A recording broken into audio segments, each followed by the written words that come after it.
नमस्कार, आप देख रहे हैं न्यूज 18। मैं हूं आपके साथ मेनका चौधरी। स्वागत है आपका उत्तराखंड एक्सप्रेस में। और बात सबसे पहले तीरथ सिंह रावत की करते हैं, जो एक बार फिर से फटी जीन्स वाले बयान को दोहराते नजर आ रहे हैं।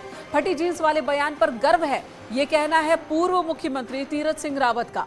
फटा कपड़ा हमारी संस्कृति में नहीं है, पूरा बदन ढकना चाहिए, ये कह रहे हैं तीरथ सिंह रावत। उनके फटी जीन्स वाले बयान पर ही पूरे देश में बवाल मचा था और किरकिरी हुई थी, जिसके बाद उन्हें अपना सीएम का पद तक गंवाना पड़ा था उनके इस तरह के बयानबाजी की वजह से।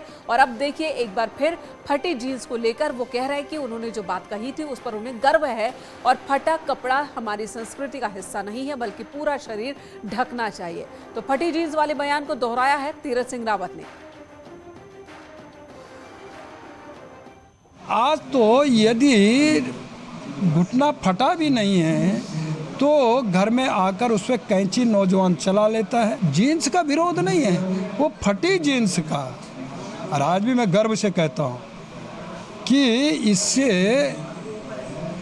आज का नौजवान पीढ़ी और पूरा बदन ढकना ये हमारी संस्कृति में है। फटा कपड़ा पहना तो हमारी संस्कृति का द्योतक है ही नहीं। इधर मुख्यमंत्री पुष्कर सिंह धामी नामांकन के बाद पहली बार चंपावत के तामली में प्रचार के लिए पहुंचे। हेलीपैड से उतरकर सीएम धामी को अपनी फ्लीट से 2 किलोमीटर दूर जनसभा स्थल पहुंचना था, लेकिन सीएम धामी ने फ्लीट छोड़ दिया। जनता के बीच वो पैदल ही जनसभा स्थल तक पहुंचे। जनसभा में पहुंचने के बाद सीएम धामी ने अपने भाषण में कहा कि वो कार से आते और आप पैदल से, इसलिए आपके साथ चलकर आपकी समस्याओं को समझ सकें।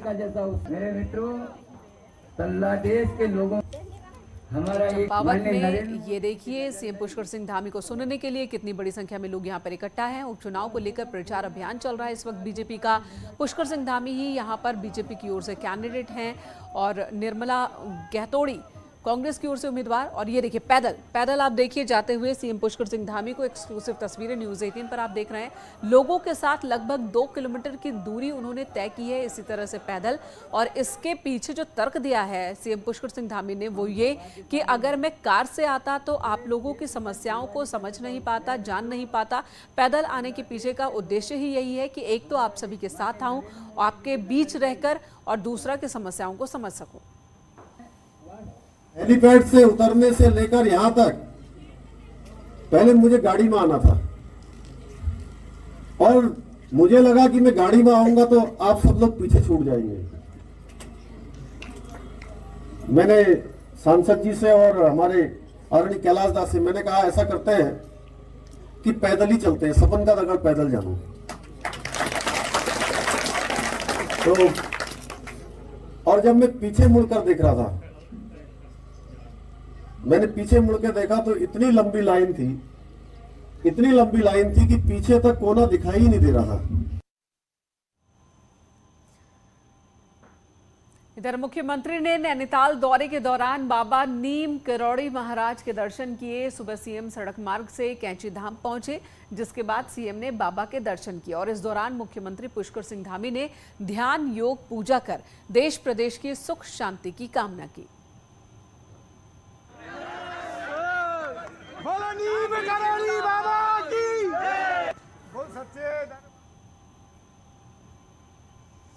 और सीएम धामी एक दिवसीय कार्यक्रम के तहत पंतनगर भी पहुंचे, जहां पर सीएम धामी ने नेशनल यूनियन ऑफ जर्नलिस्ट के प्रांतीय अधिवेशन में हिस्सा लिया। इस दौरान लोगों को संबोधित करते हुए मुख्यमंत्री ने कहा कि यूनिफॉर्म सिविल कोड लागू करने का संकल्प पूरा करने की दिशा में काम चल रहा है। कैंची धाम में अच्छी पार्किंग की व्यवस्था बनाने के साथ ही कई शहरों में पार्किंग के लिए पायलट प्रोजेक्ट बनाकर 50 लाख रुपए की धनराशि अवमुक्त कर दी गई है। 4 धाम यात्रा को लेकर मुख्यमंत्री ने कहा कि इस बार रिकॉर्ड यात्री पहुंच रहे हैं और सरकार 4 धाम यात्रा की व्यवस्थाओं को और भी दुरुस्त करने की कोशिश में जुटी है।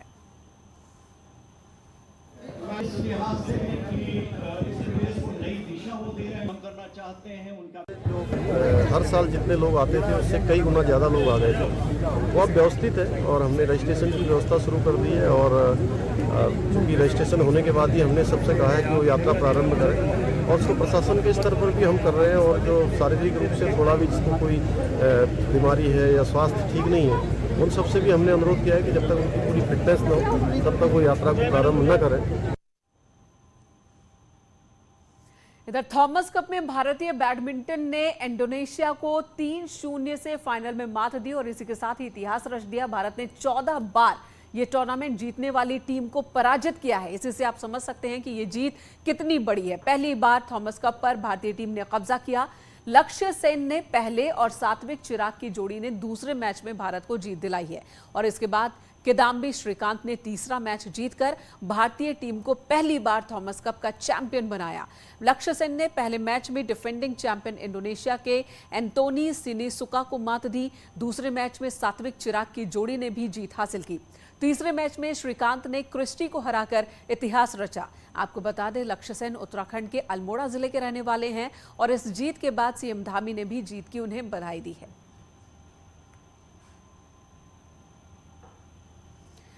भारतीय बैडमिंटन टीम ने इंडोनेशिया के खिलाफ ऐतिहासिक जीत हासिल की। थॉमस कप अपने नाम कर लिया है और इस पर ट्वीट भी किया है सीएम पुष्कर सिंह धामी ने। उन्होंने लिखा है, मैं समस्त प्रदेशवासियों की ओर से भारतीय बैडमिंटन टीम को हार्दिक बधाई एवं शुभकामनाएं देता हूं। इस शानदार जीत पर हर भारतवासी गौरवान्वित महसूस कर रहा है।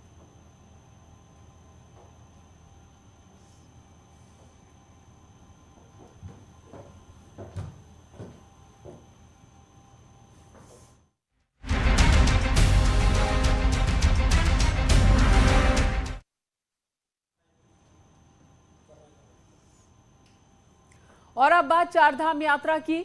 चारधाम यात्रा पर यात्रियों की संख्या फिक्स कर दी गई है। आपको ग्राफिक्स के जरिए समझाते हैं कि एक दिन में कितने श्रद्धालु बाबा के दर्शन के लिए पहुंच सकते हैं। तो ये आपके सामने देखिए, यात्रियों की संख्या फिक्स कर दी गई है। इसके पीछे की जो वजह बताई जा रही है कि बहुत संख्या में यात्री पहुंच रहे हैं, जिसकी वजह से दिक्कतें यात्रियों को ही हो रही है। यात्रियों की संख्या गंगोत्री धाम में एक दिन में 8,000, ये पहले भी फिक्स की गई थी लेकिन इसका पालन नहीं हो पा रहा था। वहीं 25 मई तक केदारनाथ धाम में इंतजार करने होगा, फुल हो चुकी है रजिस्ट्रेशन। बद्रीनाथ धाम की बात कर ले तो यहाँ पर भी केदारनाथ में एक दिन में 13,000 यात्रियों की संख्या, श्रद्धालुओं की संख्या फिक्स की गई है। यमुनोत्री धाम में एक दिन में केवल 5,000 श्रद्धालु दर्शन कर सकते हैं। हर दिन यात्रियों की संख्या निर्धारित की गई है। भीड़ को देखते हुए पर्यटन विभाग ने यह फैसला लिया है, क्योंकि कई जगहों पर बड़ी संख्या में श्रद्धालुओं के पहुंचने से जाम की स्थिति बन जाती थी, लोगों को ही परेशानी होती थी और कई जगहों पर जो मेडिकल व्यवस्था और वहां पर भी दिक्कतें होती थी। तो भीड़ को देखते हुए यह फैसला लिया गया है। रजिस्ट्रेशन के लिए भी तारीख ये सुनिश्चित करने के लिए प्रशासन के लिए कहा गया है कि जो भी रजिस्टर्ड यात्री होंगे, श्रद्धालु होंगे, वही जा सकेंगे। चारधाम यात्रा में अभी तक रिकॉर्ड यात्री 1,70,000 पहुंच चुके हैं। 1,20,000 भक्त बद्रीनाथ धाम के दर्शन कर चुके हैं, तो वहीं 95,000 यात्री गंगोत्री धाम पहुंच चुके हैं और वहां दर्शन पूजन कर चुके हैं। 80,000 यात्री अभी तक यमुनोत्री धाम के दर्शन कर चुके हैं। तो रिकॉर्ड संख्या में श्रद्धालु इस बार चारों धामों पर पहुंच रहे हैं और यही वजह कि पर्यटन विभाग की ओर से ये एक बड़ा फैसला लिया गया। संख्या निर्धारित कर दी गई है हर दिन के लिए, साथ ही रजिस्ट्रेशन को जरूरी कर दिया गया है।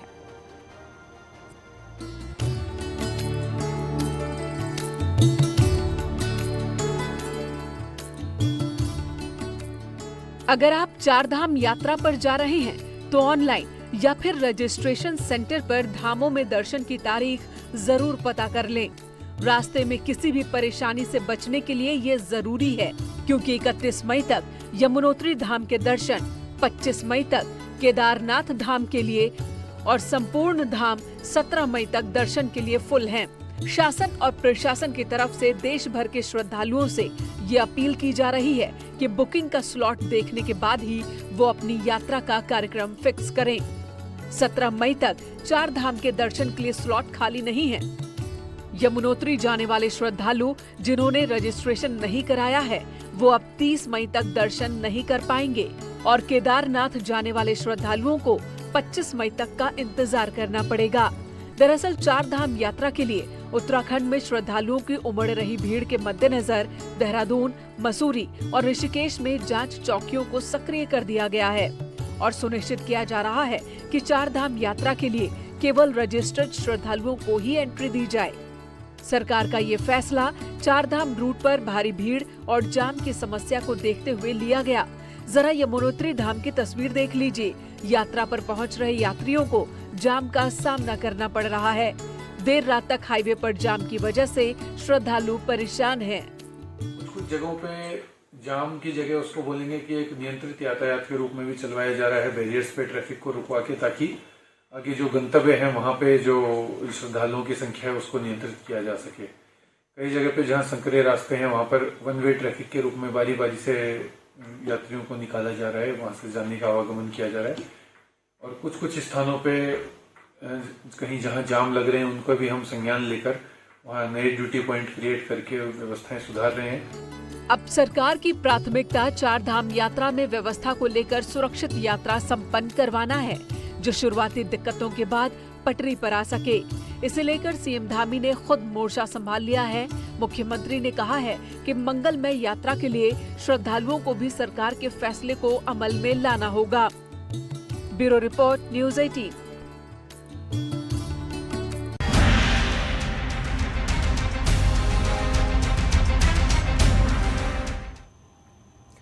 भूमाफियाओं के खौफ से बच्चों की पढ़ाई छूट गई तो मंदिरों में ताले लटक गए।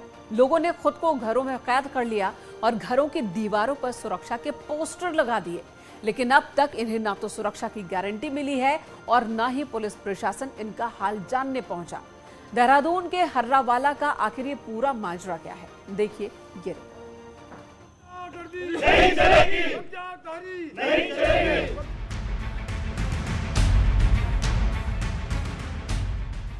पोस्टर पर लिखा है, हमारा परिवार, जमीन और घर सब असुरक्षित, नाजायज कब्जों से पूरी कॉलोनी में दहशत, हमें बचाओ। पुलिस प्रशासन से गुहार लगा रहे हैं ये लोग, खौफ में है। इन्हें फिक्र है अपने बच्चों की, चिंता है अपनी जिंदगी की और उम्मीद है प्रशासन से कि इन्हें सुरक्षा मिले। तो आखिर दहशत में जी रहे ये लोग कौन है और इन्हें किस बात का डर है, इसकी कहानी स्थानीय लोगों की जुबानी ही सुन लीजिए। आप देखिए ना, मेरे घर पे लगे हुए हैं पोस्टर और पूरे इलाके में पोस्टर लगे हुए हैं। पूरा इलाका इस समय दहशत में है।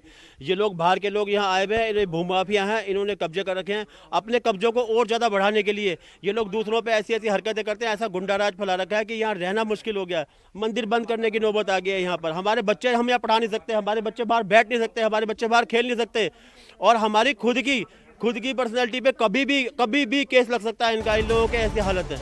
पौष इलाके में भूमाफियाओं का इतना खौफ है कि अब यहाँ के लोगों ने अपने बच्चों को स्कूल जाने से भी रोक दिया है। उन्हें बच्चों के भविष्य की नहीं बल्कि उनकी जिंदगी की चिंता है। डर है अगर घर से निकले तो सही सलामत वापस आ पाएंगे या नहीं।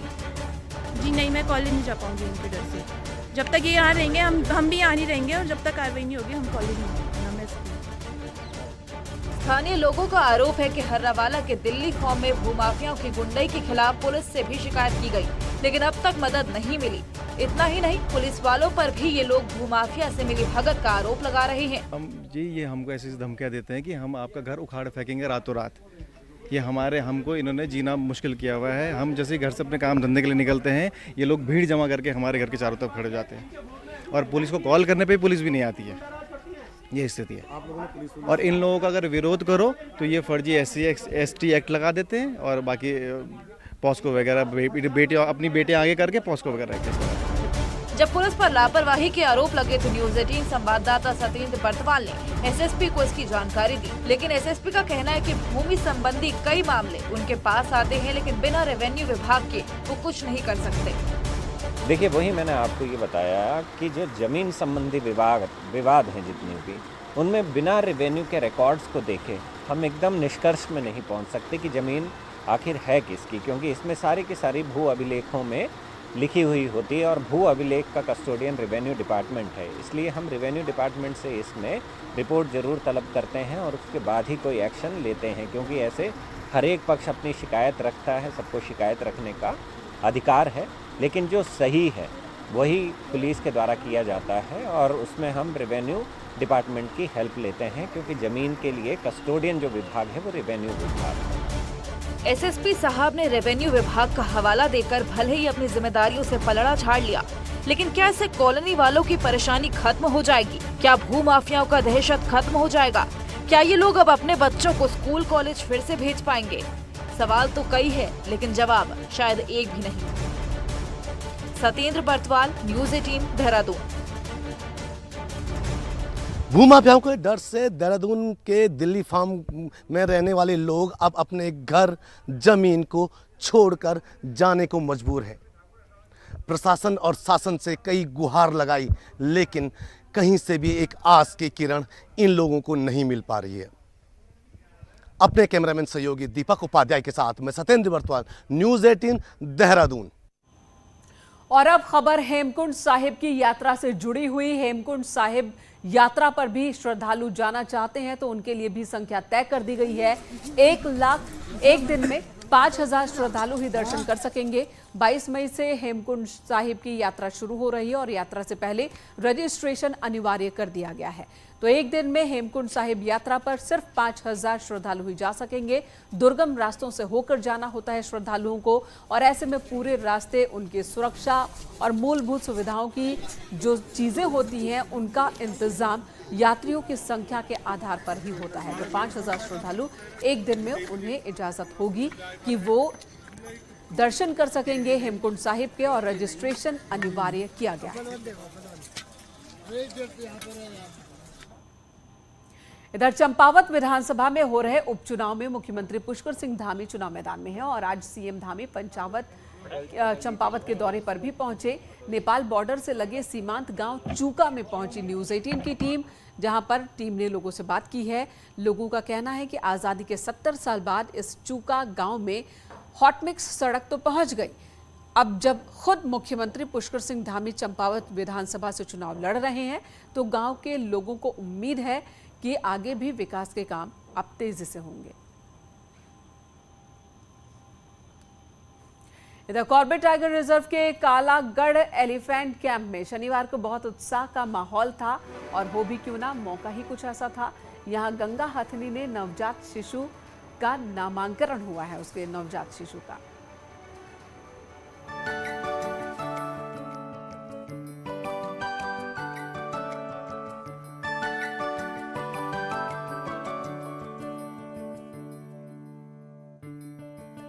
कर्नाटक राज्य से 2018 में 9 हाथी कॉर्बेट में लाए गए थे। 3 साल पहले उन्हीं में से यहां कंचम्भा हथिनी ने नर हाथी सावन को जन्म दिया था और वहीं 23 अप्रैल को यहां गंगा हथिनी ने एक मादा नवजात को जन्म दिया। शनिवार को उसके जन्म के 22वें दिन उसका विधि विधान से नाम रखा गया, जिसमें टाइगर रिजर्व के स्टाफ के साथ ही स्थानीय लोग भी उपस्थित रहे। यहाँ आज इसका नामकरण किया गया, उसमें पूरे विधि विधान के साथ पंडित जी को द्वारा उनका नामकरण करवाया गया और हमारे निदेशक महोदय और हमारे वन क्षेत्र अधिकारी और डीएफओ कालागढ़ सब सम्मिलित हुए और विधि विधान के साथ इसका नामकरण रखा। इस खुशी के अवसर पर यहाँ कॉर्बेट के डायरेक्टर भी मौजूद रहे, जिनकी उपस्थिति में पंडित जी ने इस नवजात का नाम खुशी रखा। ये हमारे जो कर्नाटका से जो आए थे ना हाथी, उनकी एक फैमिली में एक और एडिशन हुआ सावन के अलावा, और ये 23 अप्रैल को बच्ची पैदा हुई और हमारे स्टाफ ने बड़ी खुशी जाहिर की इसका कि भाई पैदा होने की बड़ी खुशी हुई, तो खुशी ही नाम रख दिया। कॉर्बेट में खुशी के आने से खुशी की लहर है और आगे चलकर खुशी इस टाइगर रिजर्व की सुरक्षा में अहम रोल अदा करेगी। कॉर्बेट टाइगर रिजर्व के कालागढ़ से न्यूज़ 18 के लिए गोविंद पाटनी की रिपोर्ट। यहाँ रुकेंगे एक ब्रेक के लिए, खबरों का सिलसिला जारी है।